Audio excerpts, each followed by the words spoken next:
Hello students, मैं हूं अनीता, आपकी साइंस टीचर। आशा करती हूं आप सभी अच्छे होंगे और अपनी पढ़ाई भी अच्छे से कर रहे होंगे। तो आज हम पढ़ने जा रहे हैं डीओई की वर्कशीट नंबर 45। 9th क्लास की वर्कशीट है साइंस की और ये है ऊतक चैप्टर से। और जो आज का टॉपिक है वो है सरल स्थायी ऊतक पैरेन्काइमा। तो जिज्ञासा दीदी से ज्ञान पूछता है कि विभज्योतक ऊतक द्वारा बनाई गई कोशिकाओं का पौधों में क्या होता है। तो जिज्ञासा दीदी उसको आंसर देती है फिर कि विभज्योतक ऊतक द्वारा बनाई गई कुछ कोशिकाएं एक विशेष विभाजन प्रक्रिया के बाद धीरे धीरे विभाजित होने की योग्यता खो देती हैं और ये कोशिकाएं एक विशिष्ट प्रक्रिया जिसे विभेदीकरण कहते हैं उसके द्वारा स्थायी ऊतकों का निर्माण करती हैं। ठीक है, तो इसमें क्या है कि जिज्ञासा दीदी ने उसको बताया कि जो विभज्योतक ऊतक हैं वो हमने पिछली वाली वर्कशीट में पढ़ा था। कौन से ऊतक होते हैं? जो डिवाइड होते रहते हैं लगातार। ठीक है, और उसके हमने टाइप्स भी पढ़े थे पिछली वाली वर्कशीट में। तो इसलिए उनको क्या कहते हैं? डिवाइडिंग टिश्यू कहते हैं या विभाजित होने वाले ऊतक इनको बोलते हैं। तो इसमें है कि जो विभज्योतक ऊतक हैं वो उनके द्वारा बनाई गई कुछ कोशिकाएं एक विशेष, जो कुछ कोशिकाएं तो ऐसी होती हैं कि वो तो डिवाइड होती रहती हैं आगे, लेकिन कुछ कोशिकाएं कैसी होती हैं? एक विशेष कोशिकाएं होती हैं जो विशेष विभाजन प्रक्रिया के द्वारा वहां से गुजरती हैं और वो क्या क्या करती हैं, फिर एक विशिष्ट गुण उनमें एक आ जाता है। वो क्या होता है कि बाद में वो अपनी जो विभाजन होने वाली जो एक योग्यता है उसको खो देती हैं। तो इसलिए इसको क्या बोलते हैं? इस विशिष्ट प्रक्रिया इसके क्या बोलते हैं? विभेदीकरण बोलते हैं। ओके स्टूडेंट, तो वो क्या करती हैं फिर उसके बाद स्थायी ऊतकों का निर्माण करती हैं। किसी कोशिका को विशिष्ट कार्य करने के लिए स्थायी रूप और आकार लेने की क्रिया विभेदीकरण कहलाती है। तो विभेदीकरण क्या होती है? किसी कोशिका को उसके विशिष्ट कार्य करने के लिए, जैसे कोई कोशिका है पहले विभाजित हुई है, उसके बाद वो क्या होगा? मैच्योर होती है, वो परिपक्व होती है, थोड़ी ग्रोथ करती है, वो बड़ी होती है और उसके बाद क्या करती है? वो फिर वो बाद में स्थायी हो जाती है और जो उसका काम होता है वो काम करती है बस। ठीक है, जैसे जो मेरिस्टेम जो ये विभज्योतक ऊतक थे वो क्या थे? डिवाइड होने का काम था उनका। लेकिन यहाँ पे अब क्या कर रहे हैं? जब वो स्थायी हो गई हैं तो उनके एक पर्टिकुलर कार्य होते हैं कि उन्हें ये कार्य करना होता है। तो वो जब परमानेंट बन जाती हैं, स्थायी बन जाती हैं, तो उसके बाद कुछ विशिष्ट कार्य होते हैं जो उन्हें करने होते हैं। अब है इसके कारण एक सामान्य कोशिका अलग अलग आकृति आकार पाकर विशिष्ट कार्य करने के लिए ऊतक निर्माण करती हैं और इस प्रकार पादपों में स्थायी ऊतक का निर्माण करती हैं।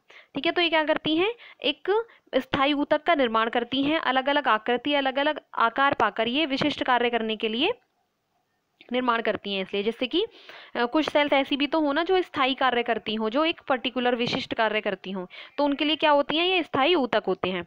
स्थायी ऊतक दो प्रकार के होते हैं, पहला है सरल स्थायी ऊतक और दूसरा है जटिल स्थायी ऊतक। ठीक है, तो हम इसको अब तक ये समझ सकते हैं कि हमने पहले पढ़ा था विभज्योतक ऊतक। विभज्योतक ऊतक कौन से थे? जो लगातार विभाजित हो रहे थे।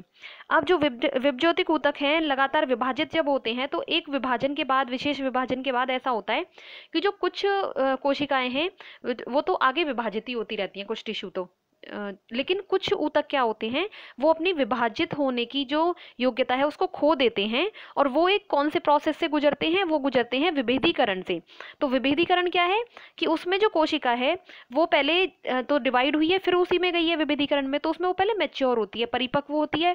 उसके बाद वो अपना आकार और जो आकार है और जो उसके कार्य हैं वो कैसे हो जाते हैं? विशिष्ट हो जाते हैं किसी कार्य को लेकर, उसकी आकृति और आकार। ठीक है, तो वो क्या बना लेती है? स्थायी ऊतक बना लेती है।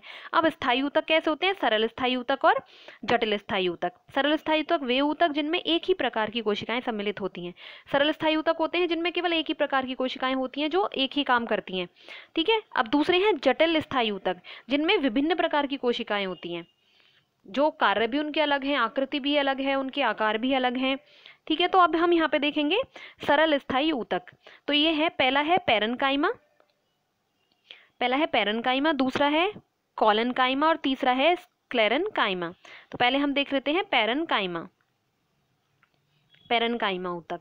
ये क्या है? मुख्य इनकी प्रमुख विशेषताएं हैं। यह पौधे में आधारीय पैकिंग का काम करते हैं, अतः इन्हें पैकिंग ऊतक भी कहते हैं।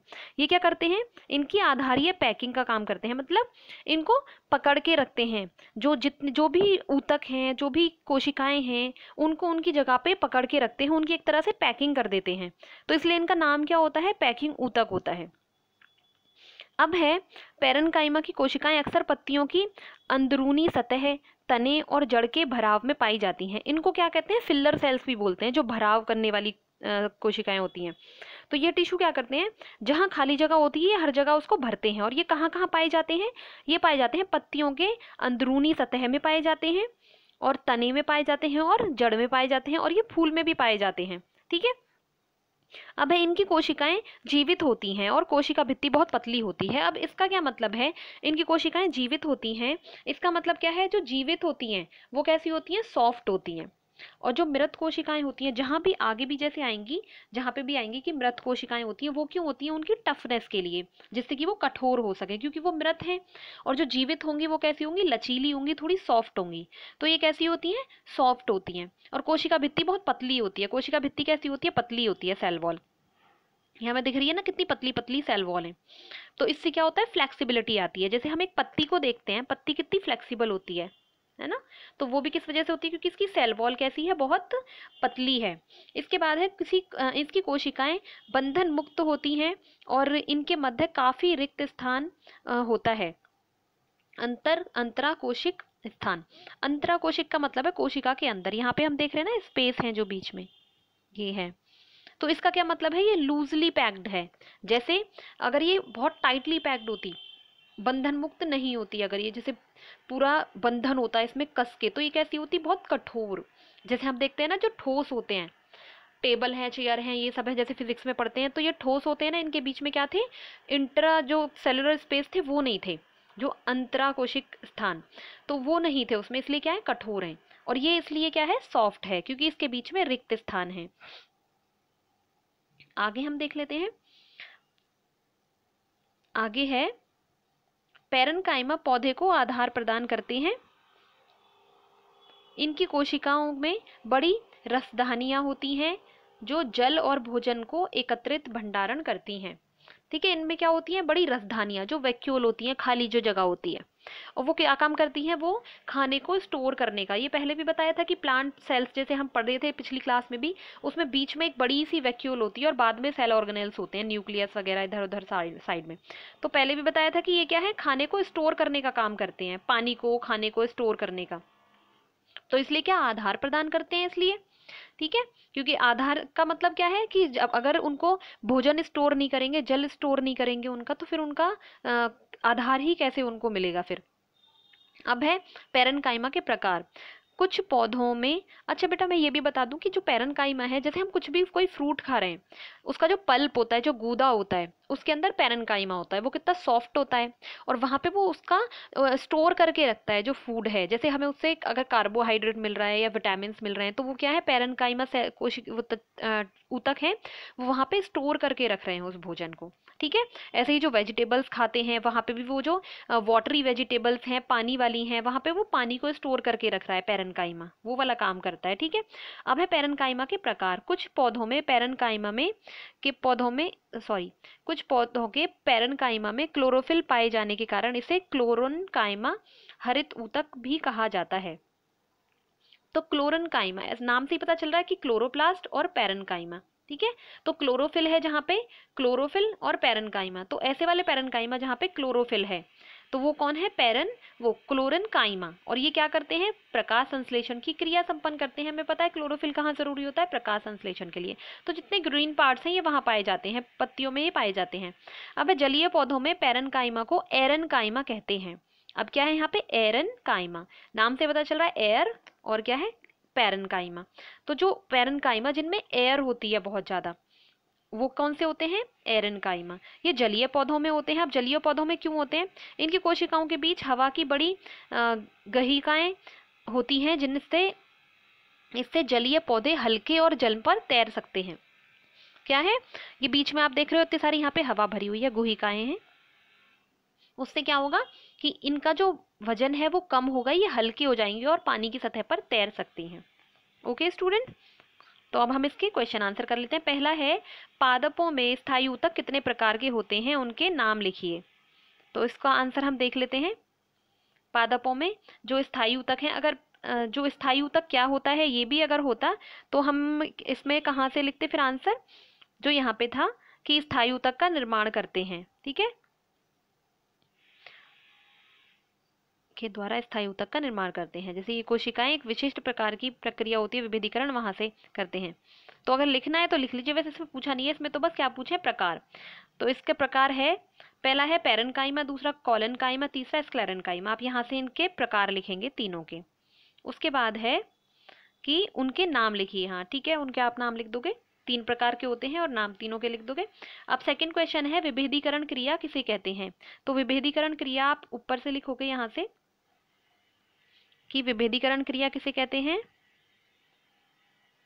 यहाँ से आप इसको लिख दोगे, किसी कोशिका को विशिष्ट कार्य करने के लिए स्थायी रूप और आकार लेने की क्रिया विभेदीकरण कहलाती है। यहाँ तक आप लिखेंगे।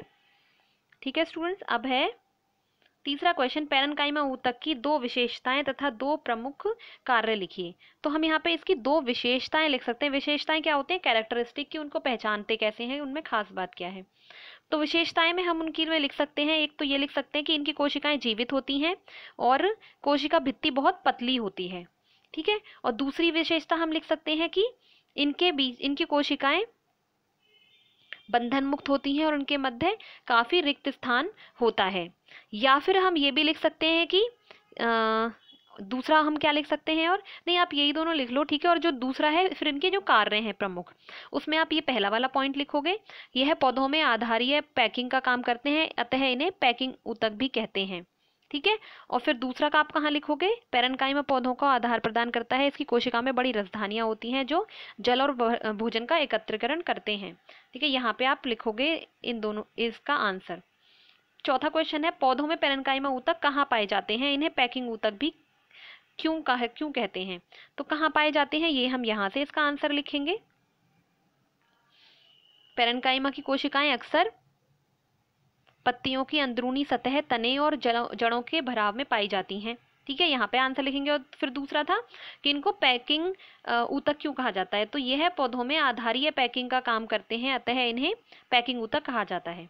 ठीक है, तो पैकिंग ऊतक क्यों कहा जाता है, क्योंकि ये एक आधारीय पैकिंग करती हैं, उनको रोक के रखती हैं, पकड़ के रखती हैं एक जगह पर उन्हें।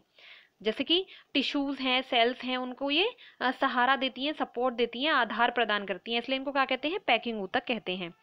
तो स्टूडेंट्स, मैं आशा करती हूँ आपको ये वर्कशीट समझ में आई होगी। अगर समझ में आई है तो वीडियो को लाइक करें और जल्दी से फिर अपना काम कंप्लीट करें।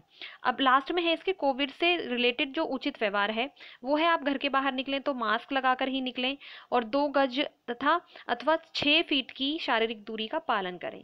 ठीक है, अभी भी ऐसा नहीं है कि आप एक दूसरे के पास में खड़े होकर बात कर सकें या घूम सकें, थोड़ी सी दूरी बनाकर रखें। तो थैंक यू स्टूडेंट्स।